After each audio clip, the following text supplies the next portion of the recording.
Welcome to Nightmare Echoes. Listen, scream, and embrace your obsession. I'm your host, Eleazar, and today I'm joined by a brand new co-host, Jamie, who's here to dive into one of her favorite films, Oculus. What's the history of this supernatural mirror? Should Kaylie seek help for her unresolved trauma? And who really dies in this movie? If you'd like to follow us, all our links in the description. Next week on the podcast, Heretic. But until then, a film that reminds us some reflections are better left unseen.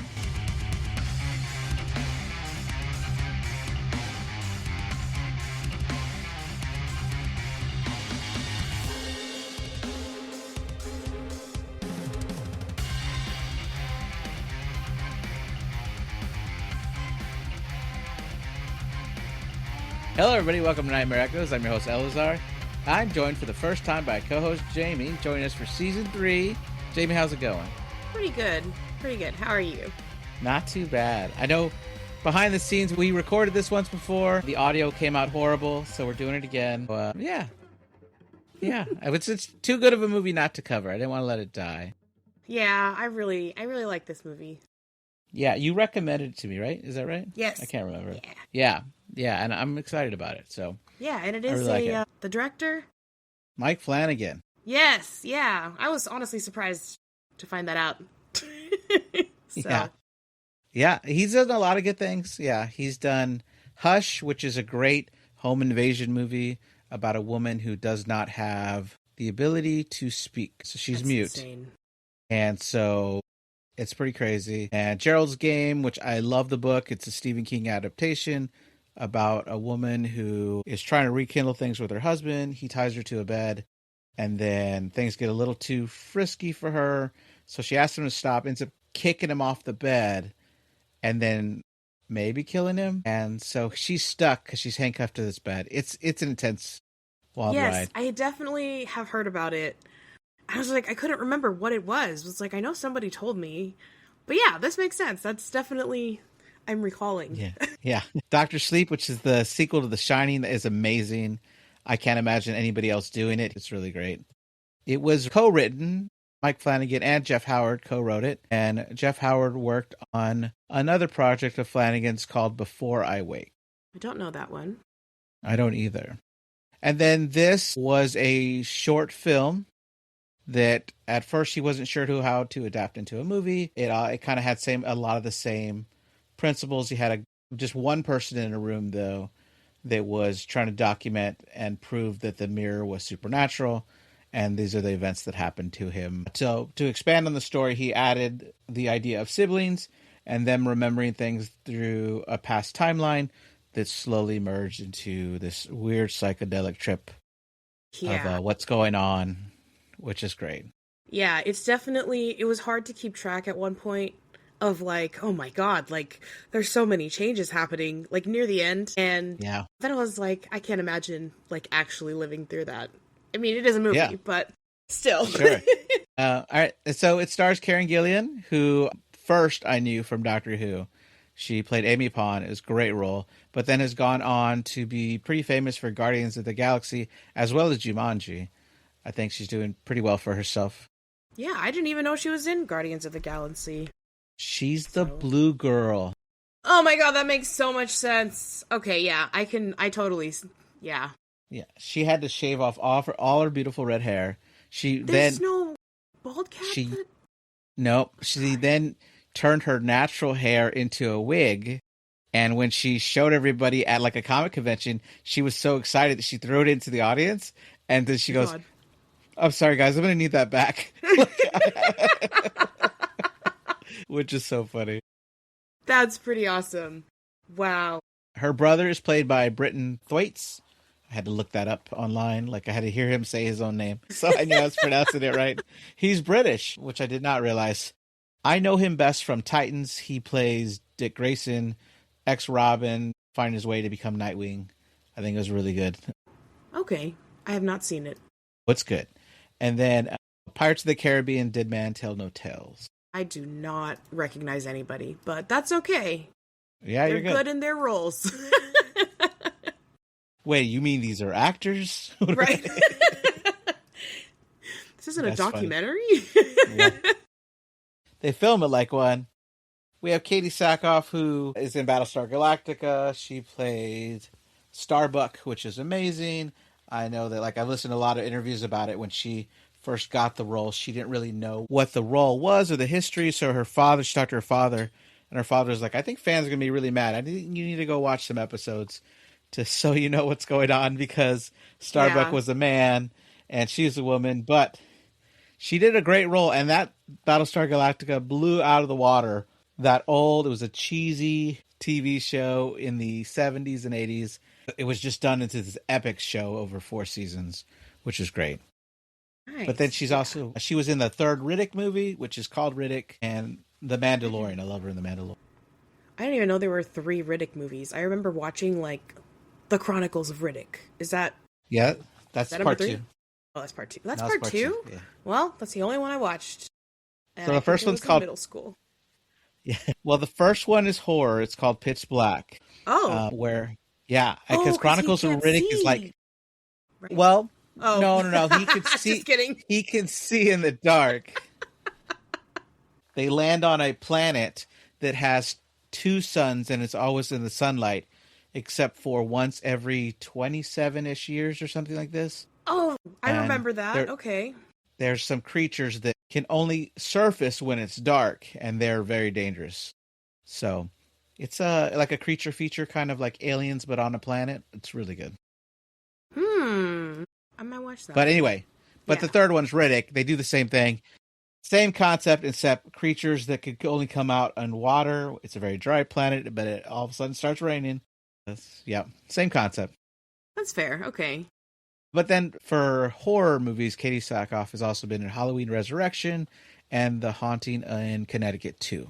And this is the woman who plays the mother, right? Marie? Mm-hmm. Okay. Yeah, awesome. You got it. Yep. And then Rory Korachin. I don't know how to pronounce that. Is it Rory? Cochran. Yeah, I was like, is it Cochran? Yeah. Rory Cochran plays Alan. He was in Dazed and Confused, A Scanner Darkly, Argo, and then the horror movie Antlers. You know, I've definitely seen him, but I don't recognize any of those words. Well, I love Dazed and Confused because, other than the fact that it's a great movie, it's got Matthew McConaughey. It's funny. It's definitely a period piece in the 70s, like a love story to that time. But it was filmed, the high school they used in that movie was filmed in my middle school. So the shop teacher that falls asleep in the movie was paid something like $500 to sleep in the movie, and he's on screen for like 5 seconds. That's pretty kind of nice. Cool. Yeah, it's not bad. So that's kind of cool. And then the football stadium is Burger Center that you see in the movie, which is pretty close to the hospital where we work. Nice. So it's kind of cool. Okay. So then we have Kate Siegel, who is the spirit that is haunting the family, Marisol Chavez, or the last victim of the mirror. Yeah, before he owned it. Right, and she is a frequent collaborator and now wife of Mike Flanagan. She's worked with him in Hush, The Haunting of Hill House, Midnight Mass, and The Fall of House of Usher. And The Haunting of Bly Manor. Well, I'm sure she's That's like also pretty much everything he's done. Yeah, and I noticed that, and I was like, oh, that's crazy. Like, and yeah, it makes sense that they'd be married. It's like Tim Burton and what's that? Every Woman. No, that one. He's done it 3 times. But he's done it 3 times. What do you mean he's done it 3 times? So he's always has his current love interest in movies. Like he's divorced and then remarried and divorced and then had the next woman in his movies. Like you could tell who he's married to at the time by who's cast in certain movies. And then sometimes he's married to someone who he leaves after a film because he marries one of the actresses from that new film. Jesus Christ. This is what it's like to be rich and famous, I guess, you know? Right. Exactly. Nothing better to do with your life. Right. Helena Bonham Carter, that's who I was thinking of. I knew that's who you're thinking about. But I'm sure, if you look it up later, he's been married 3 times, I think. Wow. Or I think there's I don't know. We'll get back. We'll get back to the movie. Yeah. So Oculus. Yeah. Speaking of rich people that buy mirrors, this movie had a budget of $5 million and made a box office earning of $44.4 million worldwide, which is pretty good. Yeah. It had a critics tomato meter of 73 and an audience score of 54, which I feel is really low because I like this movie a lot. Yeah, I feel like I never agree with the ratings that I see online. So, but I don't know movies very well. What's a movie? Yeah. I was proud of myself that I've watched this movie 4 times in the last 6 months, and I'm like, that might not be that impressive to some people. I mean, if there's a movie you like, I will watch it over and over. There's definitely movies on my shelf that I'm like, man, I haven't watched this in over a year and I want to watch it again. Yeah, in 6th grade, I had a best friend who every time I would go over there every weekend and we would watch Mean Girls every weekend. It wasn't my choice, but here we are. Yeah, that's too funny. All right. So this movie starts, it's pretty much in 2 timelines. And we have the modern day time where Tim is getting picked up by Kaylie, and he's been in a mental institution, and he was let out at the age of 21. And he was let out because his doctor said that when he had this dream that it was himself shooting his father, that... his sister. Sister, thank you. Yeah. That he's finally taking ownership that he was the one that did these acts, and there was no magical force there. So now that he's taking ownership that he's cured. Yeah, right. What's that about? Cured of evil. All of a sudden, right. Now that he admits it's him, let's let him out. That's too funny. Yeah, it's like, I remember it's like, this was the first time, like, that it was me, that I was the shooter. And it's like, wow, we need to release him into the world. Right. And then in the past, it's them first moving into a house where they get this mirror that's brought in. The parents are moving the furniture. The kids are kind of running everywhere. And the mom's trying their best to get them out of the way. She notices this big giant mirror that her husband has purchased, which we'll come to know as the lesser glass. And it goes into the office, and the husband, Alan, tells his wife, yeah, but I also bought you this 3-piece vanity set that you've been asking about. So she's like, okay, then fine. I won't worry about it. Nice when you're rich, I guess. Exactly. Yeah. So we get Kaylie's introduction as she is walking to this auction company that she works with her husband, Michael. Michael's played by James Lafferty, who I know best from One Tree Hill. But she is there, and she walks in as they're auctioning the lesser glass. And it's funny the way the director asked her to make her hair just sway back and forth like a pendulum. And she's like, I can do that, no problem. Yeah, you can definitely control that. That's pretty cool. It looked like it looked so easy. I don't know. And so as she goes in, they start the bidding for this mirror, which $10,000. Right. And they say it has a small hairline fracture, but other than that, it's in great condition. Do you want to describe a little bit more about this mirror? I don't remember the wood that they said. I don't think I have the note on that, but I do know that she said it was carved out of one piece of the wood. Bavarian black cedar. Yes, the Bavarian black cedar, one piece of it. So I guess that's why it's so expensive. That's a large piece of wood. Those trees must be thick, but because it's a pretty big mirror. Yeah. It's also it's probably expensive too because it's hundreds of years old. That too, and it's still being in good condition while with the hairline fracture. Is this just so rich people just like to buy old things? I mean, and new things. Or things that are one of a kind. Yes. Like original artworks. Sure. For me, the best example I have is that I love board games, and they have a lot of board games on Kickstarter. And when a Kickstarter ends, you might be one of 10,000 people in the world to get this board game. And so, and when I invite people over to play this board game, for me, it's really great. Cool. Yeah, I've never seen this before. I've never heard of this, and so it's kind of cool. Will. Yeah. It's like, you can't play with me. Who do you think you are? That's funny. I did want to say, I noticed that the fourth time I watched this movie, that the winner actually, they said that the winner was somebody that was, they won off of Skype. It wasn't even anybody who was actually there physically at the auction. Yeah, I was like, no wonder. That's why they have to ship it off somewhere. That makes sense. Yeah. Also, I think it, even though the bidding started right away, I think it finally sold for around $16,000. So okay. It's not like the price went up drastically. Yeah. Sounds right. After she picks him up, she takes him out to lunch, shows him that he's got this big check, his half of the estate, from the house they owned and everything they inherited from their parents. She offers to let him stay with them, but he kind of wants to do his own thing for a while. She wonders why all of a sudden she couldn't visit him in the institution in the last couple of years. He says that he was trying to manage his healing, and so he asked them to stop letting her come in because she, as we find out, she's obsessed with this mirror, and he believes they were kids and they imagined it all. Yeah, and it's like, it is crazy. So because you like saw it happen in the movie, it's like, wow, like this actually happened. She doesn't seem crazy. I think it's a little crazy that she's dedicated her entire life to this thing, but that's a different story. But like his version is, you know, it seems like it's brainwashed, but it's actually like just the very logical explanations of things.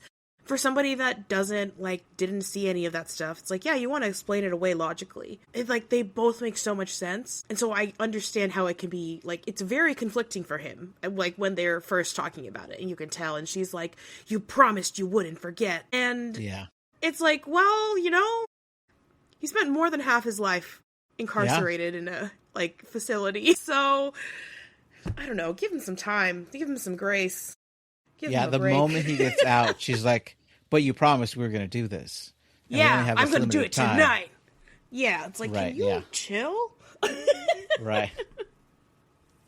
So in the past timeline, we have this scene that's pretty important for the character Maria, who's their mother, where she's looking at this scar in the mirror, and she believes her scar from her C-section has gotten worse. Alan's a very loving husband he's like, what scar? I don't see a scar. Mm-hmm. So he starts to like passionately kiss her, and she's like, we barely started moving in. All you did was build the bed. And he's like, hey, that was a lot of hard work. And now he wants to put the bed to use. Yeah, I was like, that's pretty accurate, I feel. Yeah. It was pretty funny. Yeah, it is pretty funny. So then later that night, he gets up to look for a snack, but they have nothing in their fridge. He finds a half-drinking juice box. He pulls it out, and then he sees the image of Marisol, who we don't know that name yet, but it's the last victim of the Lesser Glass. And it scares him so much that he goes to look into the side of the mirror, and what he sees is himself with the juice spilled all over his shirt because he squeezed the bottle in his fright. Like, it just shot all over him. Yeah. It was kind of funny. And then we could see that in this past timeline, the small crack in the mirror is not there. So we know that it happened sometime after this event. Yeah, like it happened when they had it. Right. We cut to present day where Kaylie is sleeping with Michael. She wakes up from a dog barking. She goes downstairs and magically, even though she's not at their parents' house, she ends up in her father's office and the mirror's there. So she goes to stand really close to the mirror, and when she turns around, her father's there, not having aged at all, and he starts choking her by the throat. Yeah, like, just like choking her out. Yeah, and she's like, oh my God, and she just starts freaking out in the bed. Yeah. So her husband like wakes her up, telling her she has a nightmare, even though I don't think you should be waking somebody up from there. Like, it's a night terror. Maybe not wake them up. But did you, so I noticed that she, like, he's like waking her up to calm her down and everything, and she like, oh my God, and then she just falls asleep immediately again. Like, she wakes up from him, and like immediately it's like, I'm falling back asleep. She must be tired. Really tired. Yeah, it's like, that's funny. So we see the next day at the auction house that Michael, her husband, has gotten her a new printer because people complained finding pictures of deaths, and we see a picture of Marisol Chavez where she looks like she's bleeding from her abdomen or uterus. It's like all over her dress. And he's just pointing out that people don't want to see this kind of trauma when they're just trying to print out things for their auction business. Right, yeah. And he finds out that she says she's shipping the mirror to a third party, even though they agreed no repairs. And she has this, I guess, fib or lie that it's the customer that bought it that is sending it to his own repair person to take a look at before they ship it to him. She tells that also to the guy that does their repairs in-house. And he's like, well, whatever. So I'll get it shipped and get it ready. And in the scene where she sees the mirror before, like by herself in this back storeroom, she talks to the mirror. Like in this timeline, I just noted, I was like, this is the first time that like she's alone with it in the future part. Yeah. And she's like, I've been waiting for you. And he said, hello again. I bet you're hungry. Like, huh? Right. I know. It's like insane. Yeah. And so when she looks in the mirror, she sees somebody that's not there in the reflection. Yes. She turns around and there's like a cloth covered person. Right. So there's two mannequins that are covered by cloth or statues that are being auctioned, but then there's a third one that's not there. So she goes to pull it off and she gets scared by the guy that's setting up the delivery. Yes. And it made me so upset the way that she did this. So there's the two real ones that are like, oh, they're there. Like in the reflection. She sees the two. So then, yeah, there's two. And then like there's three. She turns around. The third one's not there. She looks back at the mirror. It's still there. Turns around. All of a sudden it appears again. And she's like, I'm going to go unmask this.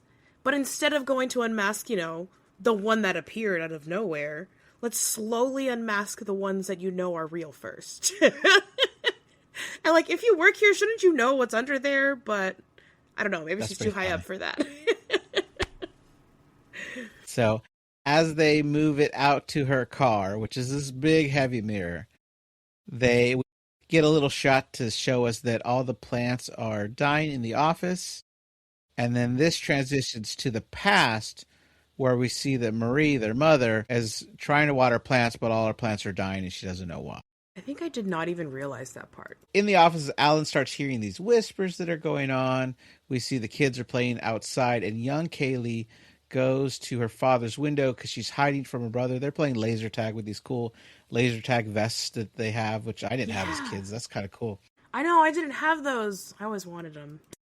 And she looks in and she thinks she sees a woman standing behind him, kind of massaging his shoulders or hugging him. And she's confused about it. So later that night at dinner, young Kaylie's asking for a cell phone and saying that everybody else in her class has one. It's not fair. And she calls her mother Marie, even though she calls her dad. Right. It's a pretty funny scene. She's like, oh, I'm Marie now, huh? Precious daughter, fruit of my loins. Yeah. Yes, the fruit of my loins. And then she ruins the dinner basically by saying, Dad, who was the woman in your office today? I'm like, oh, girl, what are you doing? Yeah, out of nowhere. It's like, let me make Mom more upset. Yeah. Also, we see this is the first time that Alan is biting his fingernails and he makes it bleed.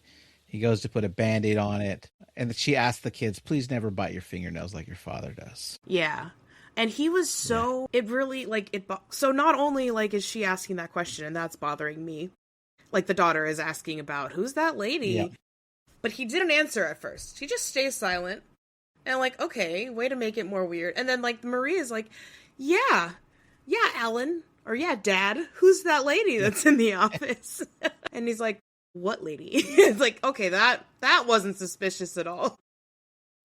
So, in the present, Tim calls Kaylie and it's like, hey, I don't like the way we left things last night. Is there a possible way for us to meet? She says, yeah, just come by the house. And he goes, oh, I don't have your address. And she goes, no, the house. Good Lord. He does meet her there. And you find out that she has a dog that she just calls dog. She hasn't given it a name. And he's kind of spooked out because he hasn't been there since he was a child. This is where we do find out he killed his father. So he's traumatized by being back at this house. And she's saying that It sat on the market for all the years. They could never sell it. And then when she turned 18, they gave it to her because she was the only one not locked up. Mm-hmm. And she made the joke that she was the only one in the freshman dorms with her own house. So I actually have a question about this. So this mirror was also hers, right? Since the house was hers, I feel like the mirror would also have been passed down to her. Would it not? So yeah, why? But I don't. Go ahead. No, you're good. That's a great question. And I think if I had to think about it, I think the mirror wants to be owned by someone and not just abandoned.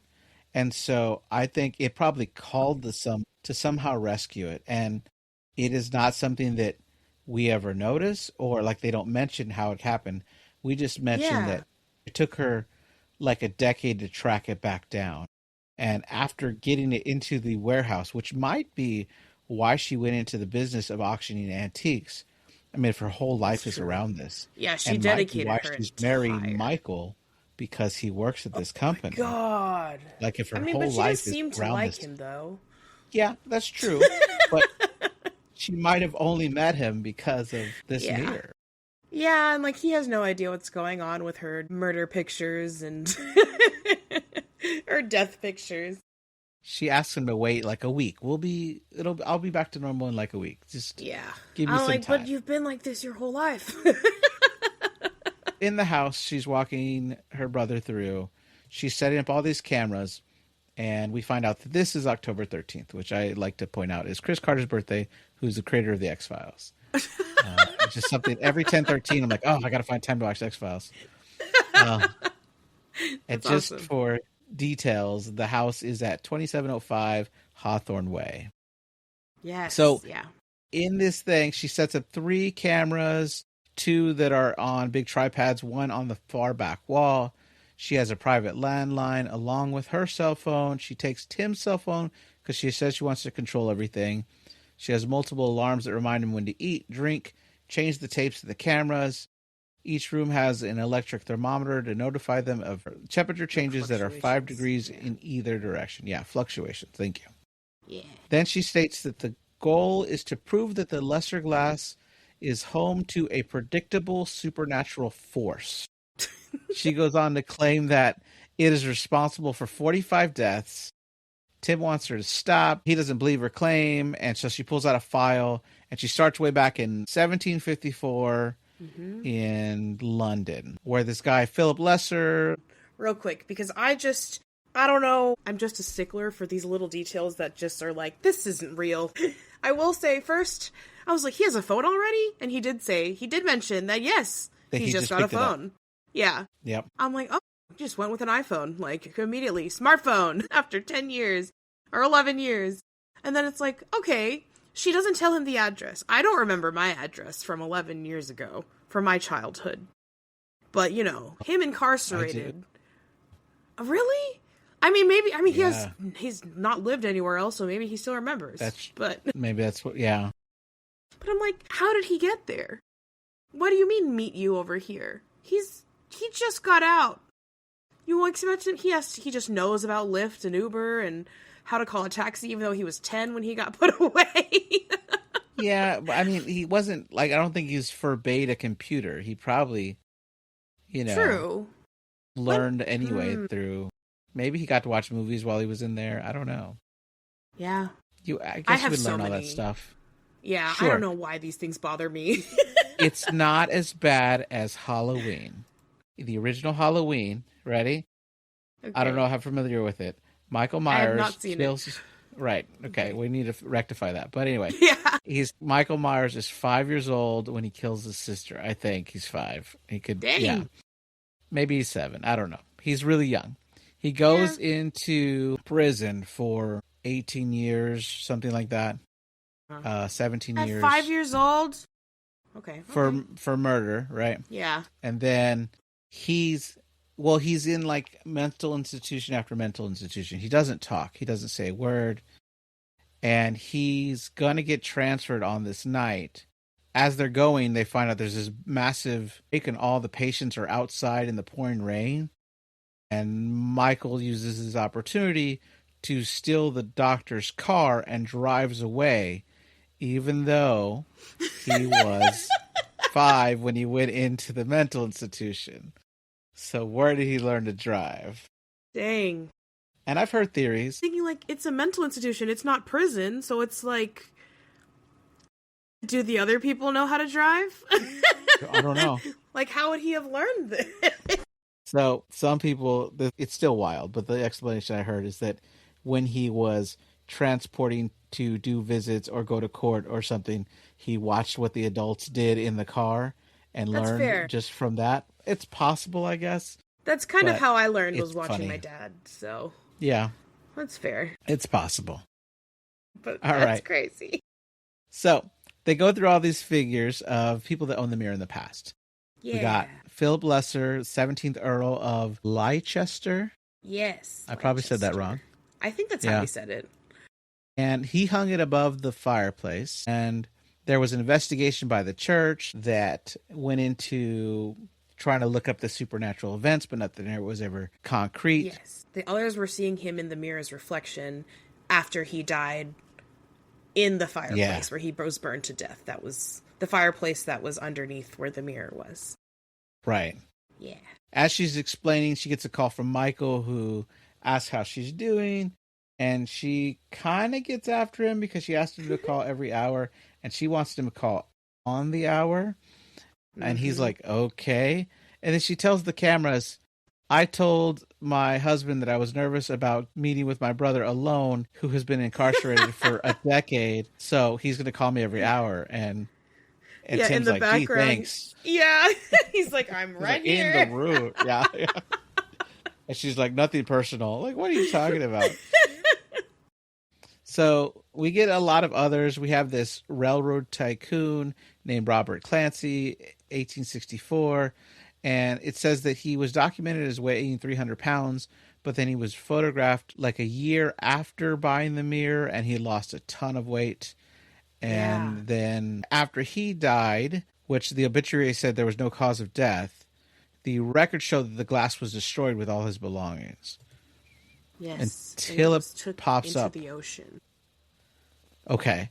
And then it pops up in New England in 1904, owned by Mary O'Connor, who hung it in the bathroom. 2 weeks later, she was found dead in the bathtub and died of dehydration, even though it was full of water when she was found. Yeah, and apparently she was soaking in there for 3 days. It's crazy. Yeah. Then Alice Carden in Lake Geneva, Wisconsin, in 1943, she locked her children in a cistern and drowned them. She shattered both her legs, one arm, and she was about to start shattering her skull with her one arm that was left with this hammer when they found her. She never fully recovered from the injuries, and she told people that she remembered tucking her kids into bed when apparently she drowned them. And then the dog also disappeared and was never seen. Yeah. It said she owned several dogs, but it specifically mentioned that their Australian Shepherd went missing, was never found. And then they get an alarm that goes off that reminds them when to eat. Tim is asking her why she's doing this, and she says she's doing it for everyone that teased them, everyone that didn't believe them, everyone that always bullied them, and she wants to prove that Dad wasn't a murderer. And Tim says that their dad was sick, killed their mother, and so she slaps Tim, which is a big no-no for me. I would have left the house. Okay, bye. You slapped me, I'm gone. Yeah, that was... I'm like, why is she so defensive about him? Like, even in the past, I feel like I never saw anything that was like, wow, he's a great dad to this girl. Like, no wonder why she, cares so deeply about people saying bad things. I don't understand. He could have been before they moved in. Right, yeah. I just wish it gave a little more details. Right. All the events in the past apparently happened over a 2-week period. Oh, which is okay. bonkers. So, it went to crap fast. Quickly, yeah. Right. Jeez. We go over there was someone named Tobin Camp in 1955, starved to death in his bedroom. He had a pet Dalmatian. In 1965, a California mirror hangs in the Hill Trust Bank in San Diego, where the teller locks her boss in the vault and then chews on an electric line. Yeah, a live power line. The photo of Tobin was of Mike Flanagan's real brother. James. Dang. You want to play a dead guy? I want to play a dead guy. I do. I mean, yes, I probably would too. So we missed one somewhere because she brings it up later in the movie, but there was a teacher that was telling their students that the glass was evil, and he like went to try to smash it, but he just reportedly never actually hit the glass. He ran out into traffic and died. Yeah, that was after the bank. That was 1971. It was Oliver Jeffries. Cool. Right. And then after that is 1975, where we have Marisol Chavez, who's the ghost that we see a lot, died in her bedroom of hemorrhaging due to miscarriage, and we find that her teeth have been all pulled out with pliers. And they were in a little plastic bag in her nightstand. Yeah, that's where you keep your teeth, you know? Yeah, I would too. If they were dentures. I will say, I kept some of my baby teeth. I don't have them anymore. But I did when I was younger. I had cavities. I had many cavities. But I had like the entire coating of my tooth was silver. And so I was like, it fell out. I'm going to keep this. All right. Tim tries to say that she's making up events or linking events that aren't necessary. He talks about them buying a couch one year, and then a family member died, and a cat ran away. And she just ignores this idea and keeps going. She then goes over their events in 2002, where they got it, or Alan Russell, their father, software designer, got it, and with 2 weeks after purchasing it, killed their mother, Marie, tortured her and then murdered her. Yeah, she suffered a psychological breakdown, then was tortured and murdered by the husband. And then the son shot the father. Yeah, crazy trauma right there. Yeah. So she says her intent is just to prove that this mirror is responsible for everything. Mm-hmm. Which is, she says, like, science doesn't have a word for haunting, so she wants to just prove that it is somehow responsible, which is crazy. Yeah. It is a little, just a little. And then, is this where she mentions the dead plants and the... Yeah. And the dog? She does. Okay. Right around here, though, Tim says that he wants to just smash it right now, but then he never actually is able to. And he claims he doesn't want to smash it because he doesn't want her to get fired or go to jail for damaging someone else's property. Yeah, it is a $16,000 mirror, so... Right. She also talks about this anchor that she hung from the ceiling. We already see that there's a hole in the wall where the anchor has already been tested. This was actually a slip-up during production, and they had not connected it right, and it fell and put a hole in the wall. So that's pretty funny. They just wrote it into the movie like she's already tested it. That's pretty smart, though. It's fine. Yeah. So she's got this anchor hanging from the ceiling that's got like 20-pound weights on each side to make it fall down with a lot of force and destroy the mirror. Yeah. Around the house, she says that the plants will slowly die, that the dog will get fed to the mirror. Yeah, dogs are constantly going missing. Yeah. Right. But he is like, look, there's a dog. Look, the plants are still alive. And she's like, give it time. It's not instant. Yeah.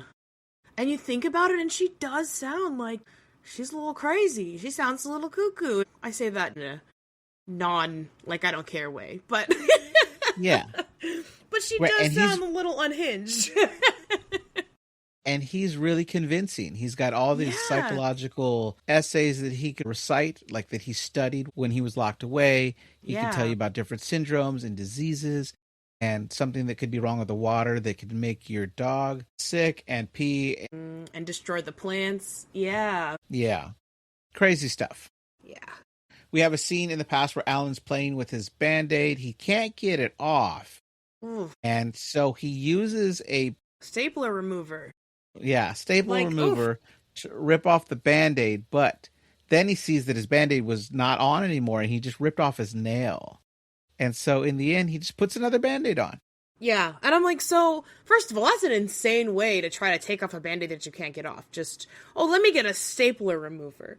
Not tweezers, pliers even, just a stapler remover. Perfect. Right. So the mirror's obviously messing with what he can see and what is reality at this point. Yeah. Then he looks on the floor and he sees all these books arranged in this pattern. Yeah. Like they're opened halfway and laying on top of each other in 2 different rows. So he calls the kids in, says that they're doing it, and they're like, Dad, we're not allowed in here. We wouldn't have done that. He doesn't believe the kids, and then he also says, hey, if you're also messing with your mom's plants, I want you to stop. Yeah, it was crazy. As they're talking about the dog, they remember the dog having really low energy. The dog's name was Mason. There's a day that Marie's trying to clean. She locks the dog into the office. They have to wait for the dad to get home. When he gets home, the dog's not even in there anymore. Mason's just disappeared. Although Tim thinks she's remembered it wrong and that the dog was really sick and that their dad took it to the vet. Yeah, and he's like saying that she's just piecing together different memories of when like he's been locked up in there many times and stuff like that. I don't know when, I can't remember when exactly this happened, but there was a point where Alan, the dad, he buys a gun and he's like, you wanted us to be safe, didn't you? Like you said you were feeling unsafe. And then as Marie, the mom, is leaving the room, it sounds like Alan says grotesque cow, but it is the mirror. And so she hears that, and then she's like, what did you just say to me? And he's like, nothing, because he didn't hear it. And I was like, oh. And she looks in her reflection after she hears that, and like that whole thing happens in the mirror. But I feel, to me, in my opinion, it looks like it does give her darker circles under her eyes. She looks a lot more tired and like older in the reflection. Right, the mirror's messing with her too. Yeah, man. Some of the things he brings up, like he calls the parvovirus, which is the thing that makes the dog sick, that can kill the plants through its pee. And then her ability to link things that she thinks are causing this, he calls the fuzzy trace theory of human psychology, which is how she can mix up the narrative in her head to make it fit her story. Yeah, and I think like what he is saying to defend himself, it makes sense. He goes, they are more realistic possibilities for the events that happened. But it also a little bit reminds me of like people who are like, oh, this therapy worked for me, let me force my therapy onto you. But it's like, it might not work for everybody. That's true. And it's like, I feel it's just really hard. This whole movie was it was really hard. Sure. There's so many conflicting things. This is what it feels like in my brain all the time. Okay. Just kidding. Good luck with that. Maria's tucking Kaylie in, and then Kaylie hears the parents fighting over the woman in the office. In present day, Tim is saying that they convinced themselves that they saw a lot of weird things, but those voices that Mom heard were probably just Dad on his phone. He claims that Alan was having an affair, and we watched in his memory where he sees a very alive-looking Marisol in the office. Right. Tim lists all these reasons that this all points to an affair, but she says while he was in prison, she was able to look for credit card statements or any evidence or flowers being sent to anyone, and all that was like, there was no traces. Mm-hmm. Right. And he claims that, well, he just was really good at covering his tracks, which I don't know. You're going to have a side chick that wants nothing, no free meals, nothing. I know, right? And he did, like, there's one point in the movie where he tells the mom, like, I think she lives in there or something. Like, I think she lives in his office. And while they're having this argument, I noticed that he says that their mom was never home, but Kaylie, says that their mom was always home. And like that part I'm a little confused about because I feel like that's not something you would really mix up from being incarcerated, I guess, but... Well, but maybe his own fuzzy trace theory, he's remembering events how it makes sense to him. That's true. That is definitely possible. But which one of them is a reliable narrator, we don't know, because what really happens at any of this points, like even though in the commentary the director says a couple of things that he says, this happened and this happened, based on what I see in the film, I can disagree and say, yeah, but you made this piece of art and now I see this piece of art and I interpret it a different way. Yeah, that's fair. You could see like, oh, maybe this happened, and I'll talk about those later. There's two things I like that don't it's necessarily like agree. Yeah, but it's like having different viewpoints on like one thing is actually, I think that's pretty cool. So yeah, I agree. Yeah, dang. So she talks about how it got 3 degrees warmer, and he's saying there's a lot of equipment here. 2 people arguing. He's like, why do you care so much? She wants to redeem the family name, and he says that she just needs to do it for herself and not for their dad. As the dog's barking, she calls him Mason on accident.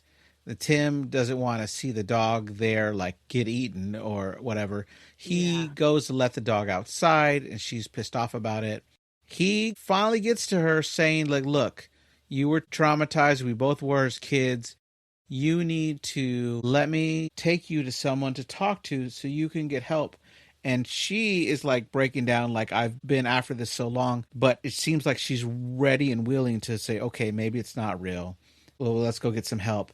She said, okay, let me grab my stuff, I guess. She goes back to turn off the cameras, and that's where all of a sudden everything's changed. And she's like, look, it's right there in front of you. And up until this point of the movie, I really started to believe his story. Like, maybe. Yeah. I mean, I know this is a horror movie, but maybe it's not. And maybe it's just she's psychologically right.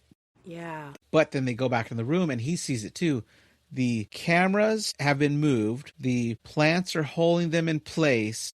The chairs are in front of the mirror and everything's set up. So if that anchor were to fall, it would hit enough things to stop and not hit the mirror. Yeah.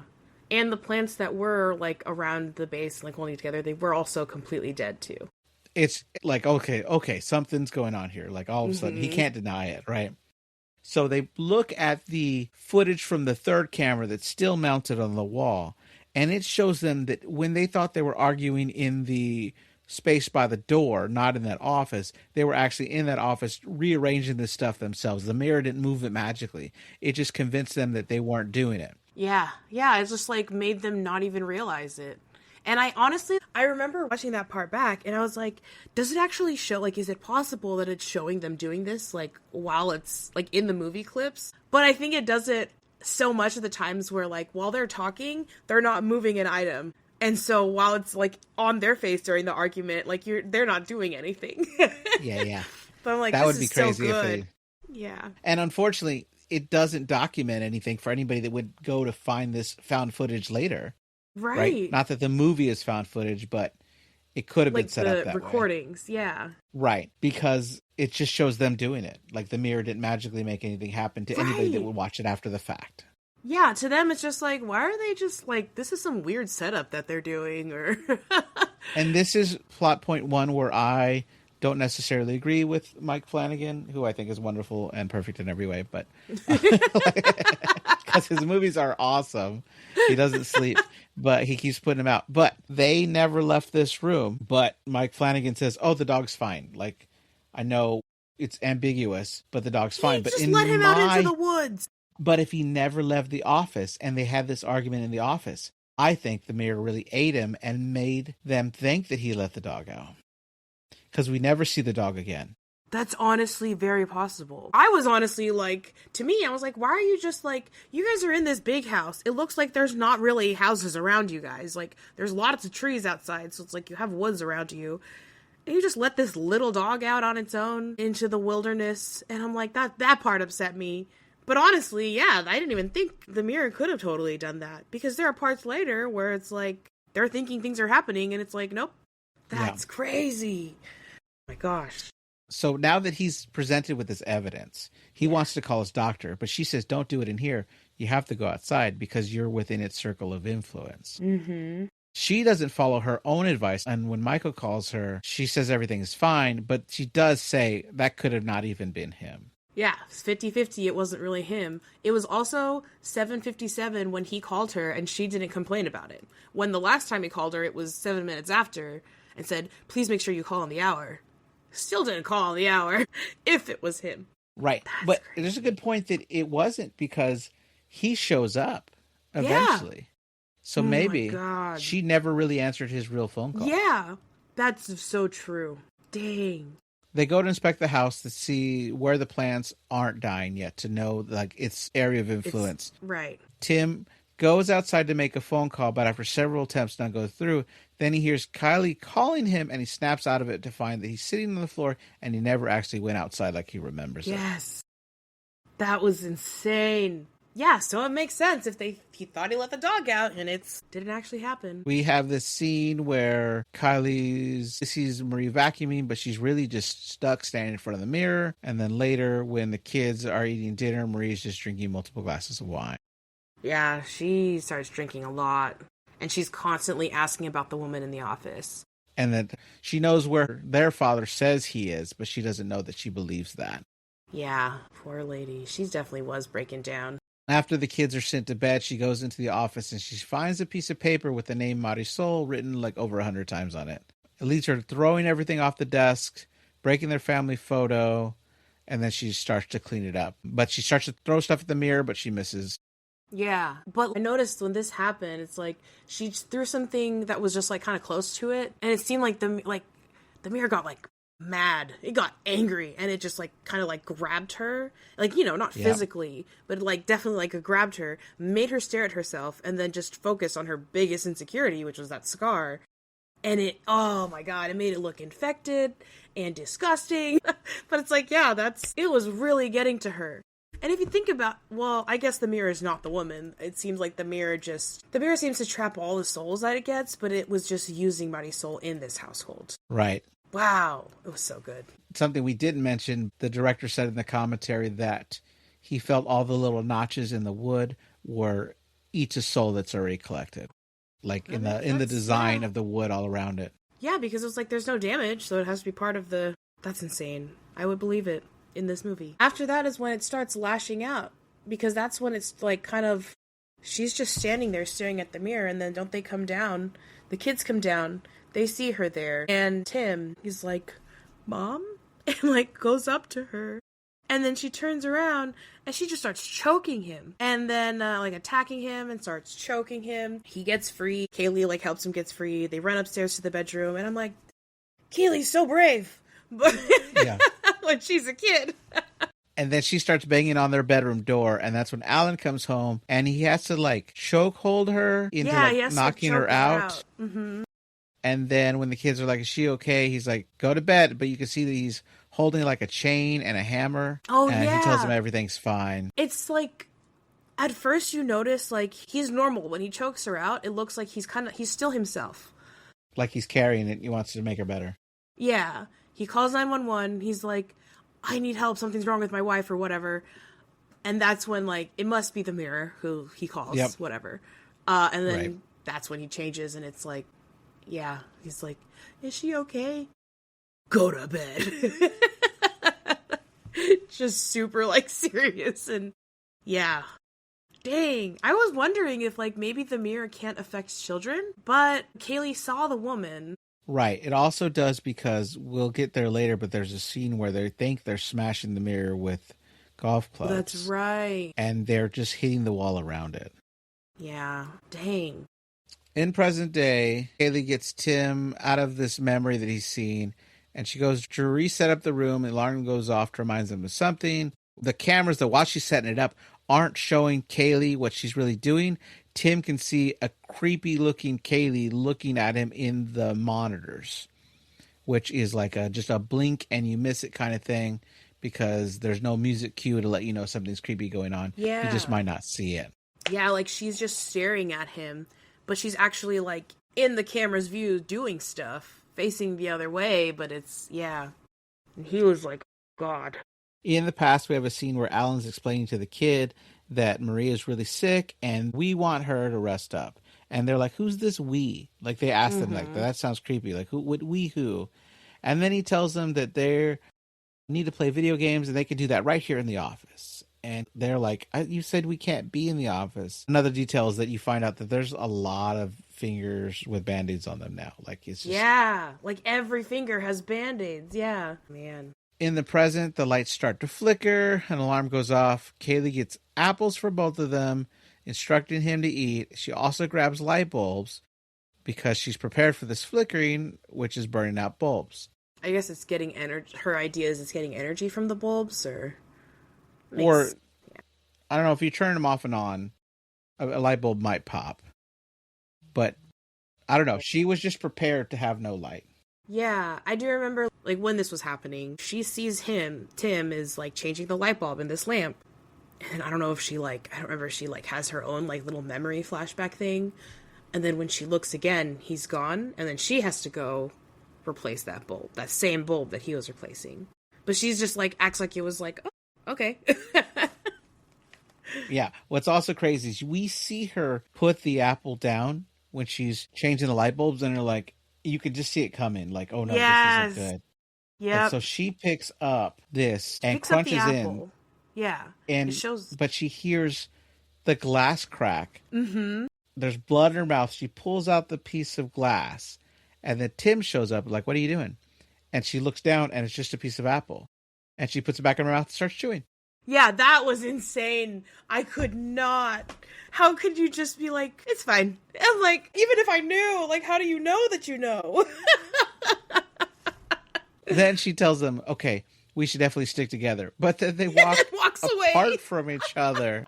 We really need to stick together. And then leaves immediately. Right. Tim sees his younger self watching cartoons. We stay with this TV as it goes static, and then the kids are trying to eat, but there's no food. Young Kaylie tries to go tell her dad that they need to get food and the mom needs a doctor, and he keeps saying it's on the list, but he doesn't do anything. So she tries to go out and get a neighbor named Bob for help, but when he comes back, he just believes Alan's story, says the kids are acting out because their mom's been really sick. And Bob's like, I understand. Wait till they start driving. Yeah, so that part really bothers me. He's no help. Yeah, no help at all. Because, like, what if, like if this was a non-supernatural situation, I feel like you should still have called 911 just in case. Welfare check, something. Because the kids are coming to you, and they're hungry, and they don't have groceries, and they need your help. Wouldn't you, like, think, hey, there might be a problem. Not, this person's playing a prank on me. I don't know. So we cut to adult Tim, who's remembering this. He's now upstairs watching Kaylie tell his younger self that they need to really be brave. We cut to Kaylie taking a nap, standing up in front of the mirror as the timer almost goes to 0. So she wakes up into time, and she's able to set it back to 30 minutes. And then the timer goes off, and so she knows it didn't help her at all, and she can't trust the timers. She just smashes them anyway. Yeah. Yeah, you can't trust anything. Like, she had all these fail-safes, and the mirror just was able to just break through them all. None of them worked. So meanwhile, adult Tim is stuck in the past. Looking at his younger self in the room, he seems to lock eyes with his younger self. Yes. And then we cut to the past, where young Tim looks like he just saw a ghost of himself in the future, which made my skin crawl. Yeah, I was wondering, like, did they actually see each other? Yeah, like, was that a real little moment that actually happened? And then I wonder if he remembered it. So we watch as young Tim is looking for his sister, while adult Kaylie is looking for her brother. The electricity is now out in both timelines. We see that Kaylie has prepared for this, and she's brought portable lamps that you would use for camping, and she is setting them up. She pulls them up and then turns on this light.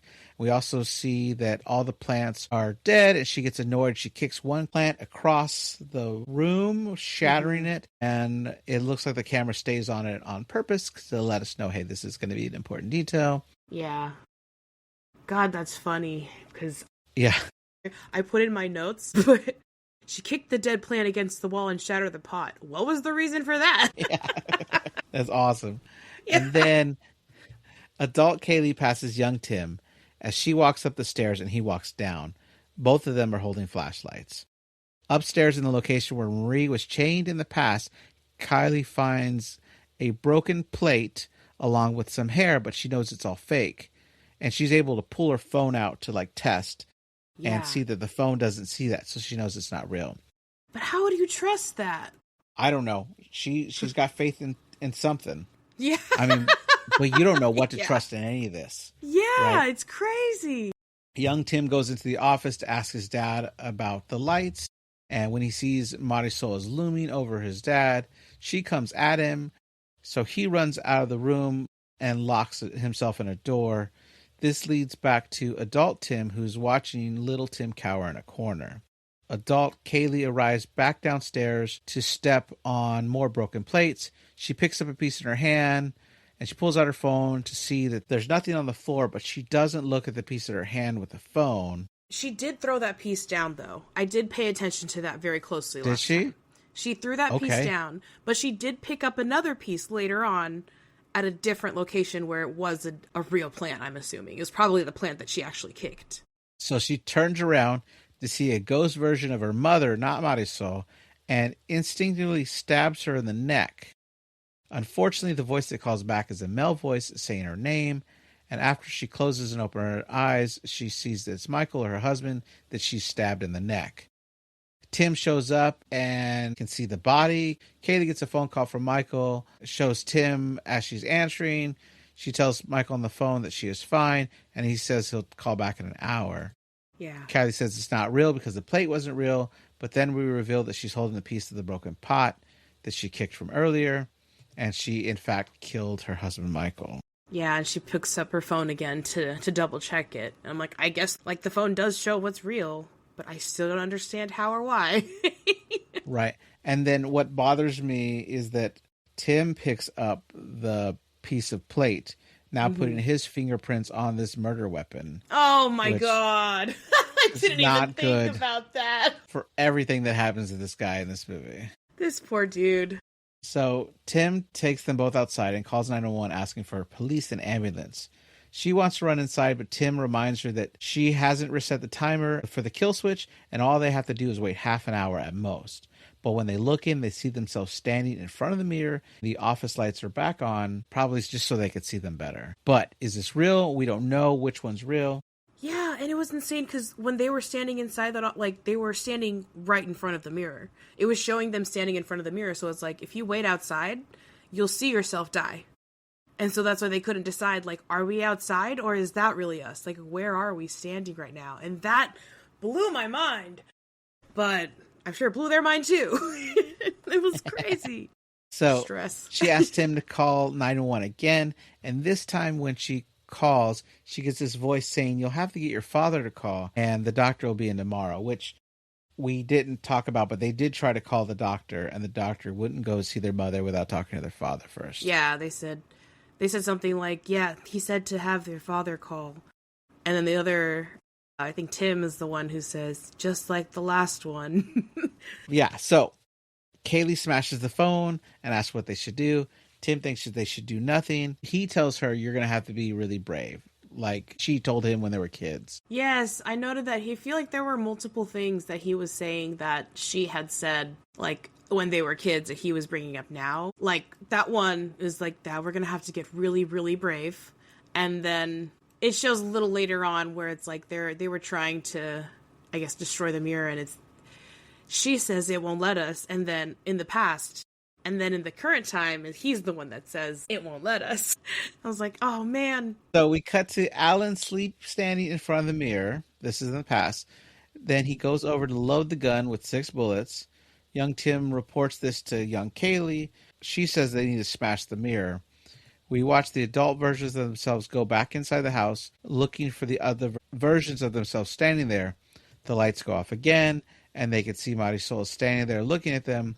Marisol speaks, but it's Alan's voice, saying he told them they can't play in the office, even though he told them to play in the office last time. Yeah, make up your mind.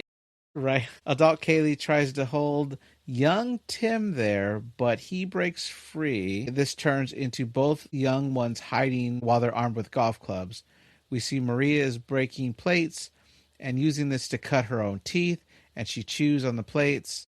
Alan comes in the room holding the gun under her chin, but then frees her from the collar holding her in place. Yeah. Now we see that the 2 adults are hiding adult kids. Right? Okay, yes. Right. So Kaylie asks if they're gone, and Tim reports that he was never really there. He thinks they need to go back downstairs before the anchor swings to save themselves before the anchor swings, which is like mind-blowing. Yeah. Because if you're up here, you're not there. And if you're really there, what is you going down there going to do about it? Exactly, because then you're going there. So no matter what, you're there. And that's its plan. When he opens the door and says he's gone, outside is Marie. So this is them in the other timeline. And we cut to Marie on the other side of the door where the children are hiding. Young Kaylie says she's going to the door and she will fight with Marie while young Tim gets to run away. Yeah, that's another thing. She was so brave. She's like, you have to run down those stairs no matter what. And she's just gonna fight her mom? Oh my god. Yeah. Right. She hits her in the face with a golf club as Tim runs downstairs. She runs into the parents' bedroom to hide from Marie.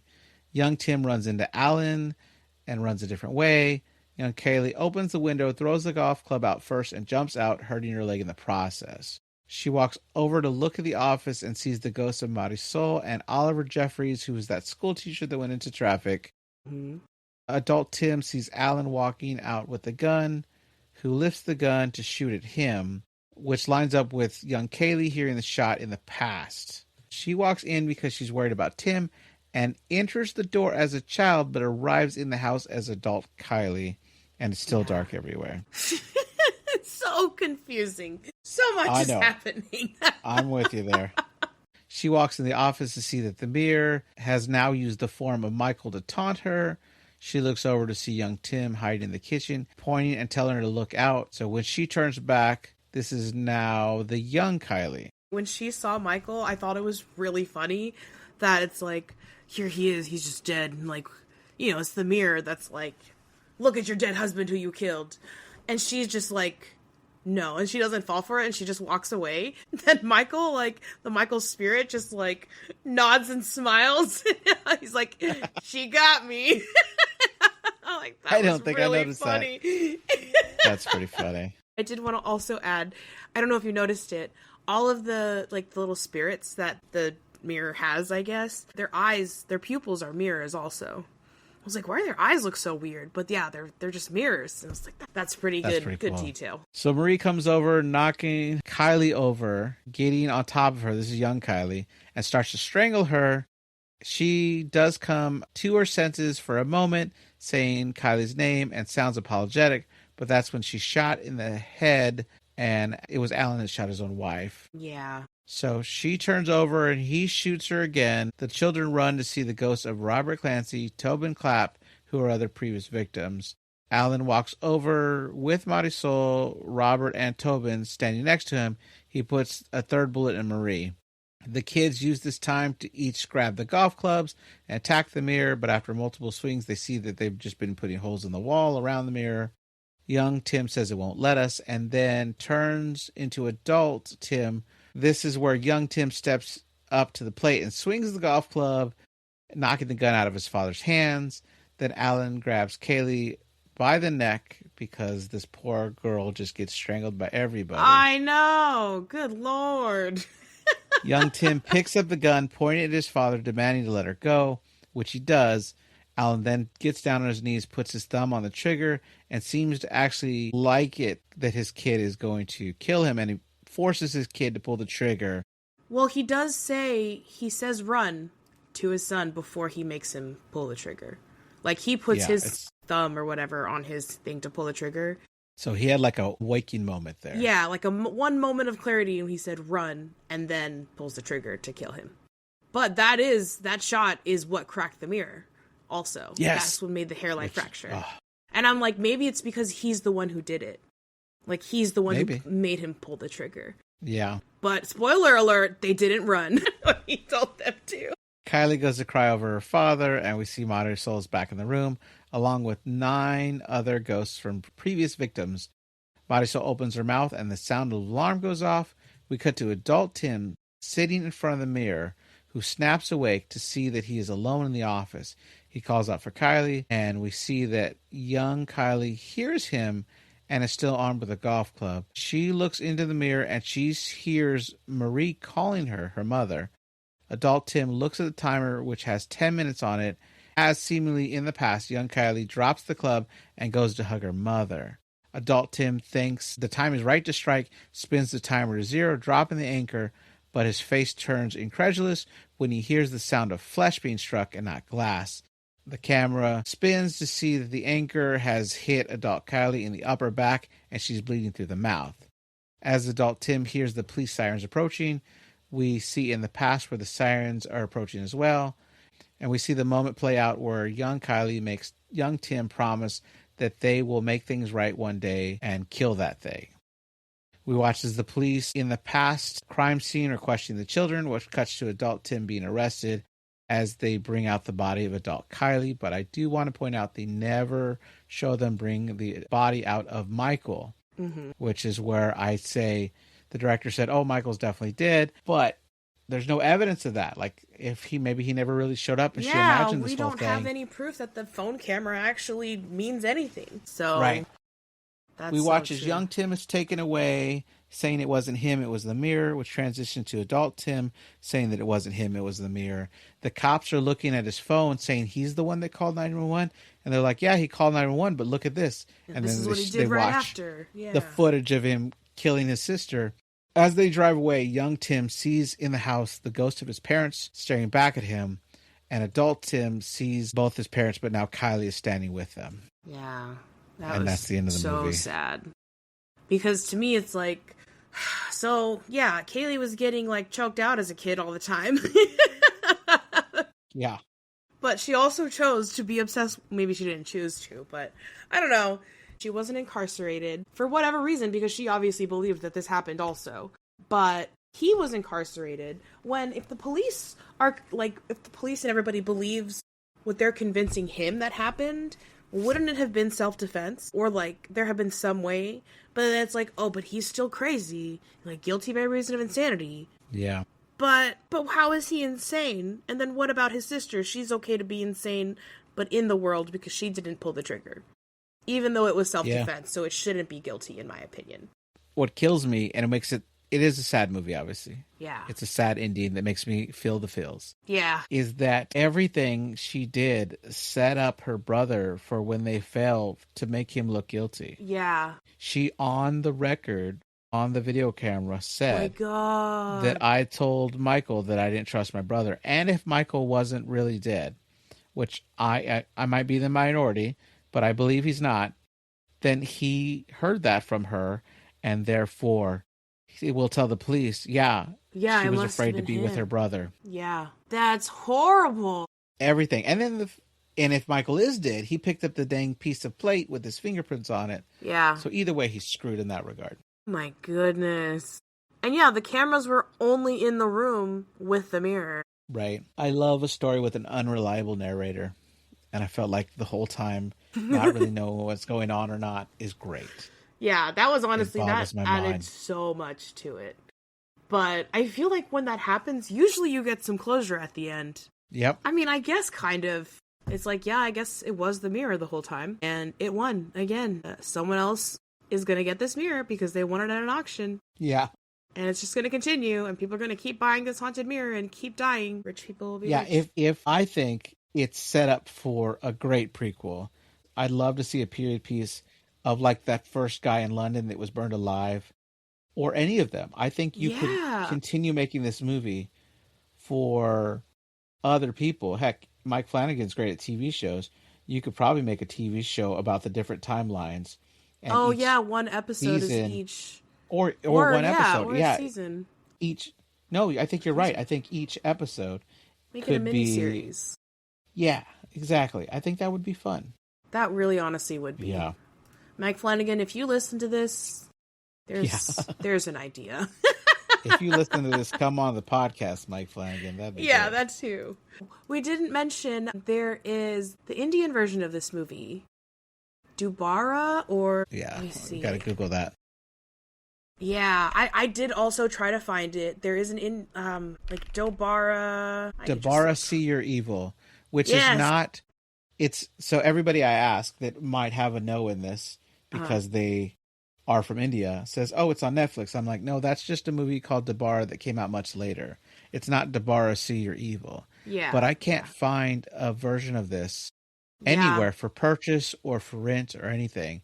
Yeah. And if I could find it in the future, it'd be cool to just revisit it and talk about the differences. Yeah, that would be really cool, honestly. But right now, I can't find it. All I can see is a trailer. Yeah, same. That's all I could find. I support physical media, but you got to make it available to purchase or stream. Yeah. Like, if I want to support the artist, I got to be able to rent it for like $3 somewhere, but I can't find it. And apparently Mike Flanagan did see it, and he thought it was good. So, I don't know. There is a short film, apparently, called Oculus Chapter 3, The Man with the Plan. I talked about it at the beginning. Oh, that's right. You sure did. Yeah. Okay.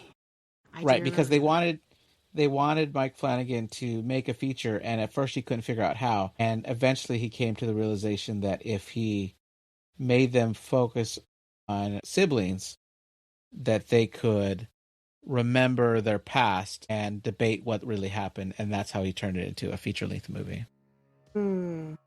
Dang, yeah, that's a good idea. Yeah, honestly, I would be super interested in seeing all the other stories. I think a miniseries would be great. That would be cool. Yeah. All right. Well, thank you, Jamie, for being on this episode. Of course. Thank you for having me. Thank you, everybody, for listening. This has been Nightmare Echoes. We have new episodes every Monday. Next week on the podcast is Heretic with Jesse. I still have to watch that, I think. It's a good movie. It is a good movie. Dang. All right. All right. Thank you. Yeah. All right. Bye. Bye.